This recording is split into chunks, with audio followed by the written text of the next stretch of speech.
Hari ini Pak Su nak kongsi satu lagi teknik membaca, iaitu teknik membaca secara intensif, ya. Intensif. Bacaan intensif ini memerlukan kita membaca secara perlahan dan teliti, ya. Ayat demi ayat, baris demi baris. Ya. Tujuan kita membaca secara begini ialah kerana kita hendak mendapatkan data, mendapatkan maklumat, mendapatkan fakta dan bahan-bahan lain, ya, yang kita perlukan secara spesifik, secara objektif. Dan juga tujuan kita adalah untuk menyiapkan diri kita dengan peperiksaan, ya, membuat penulisan, penyelidikan dan sebagainya, ya.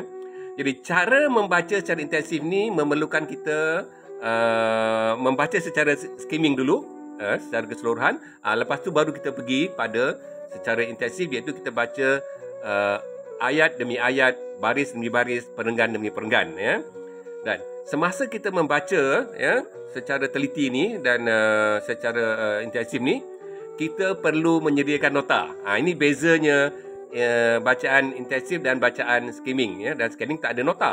Jadi bacaan intensif kita perlu sediakan nota ringkas, ya. Buat nota ringkas, ya.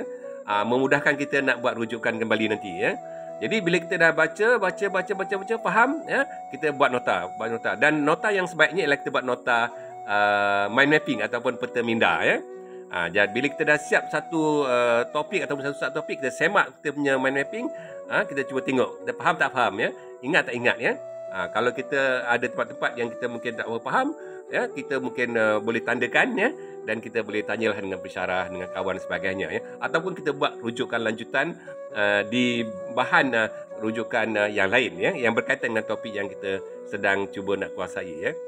Jadi bacaan intensif ialah bacaan yang suka tak suka kita sebagai pelajar kena buat, ya, kerana kita nak menyiapkan diri kita untuk peperiksaan, untuk ujian, ya, untuk menyediakan laporan, menyediakan penulisan, penyelidikan sebagainya. Jadi perlu membaca secara intensif dan perlu sediakan nota, kerana apabila kita buat bacaan kedua nanti mudah untuk kita lebih fokus, ya, tentang apa yang kita nak kuasai, ya. Ada benda yang kita tak dapat faham, kita cuba nak fahamkan, cuba nak ingat, ya. Baiklah, sehingga kita bertemu lagi dalam kesempatan yang lain. Terima kasih.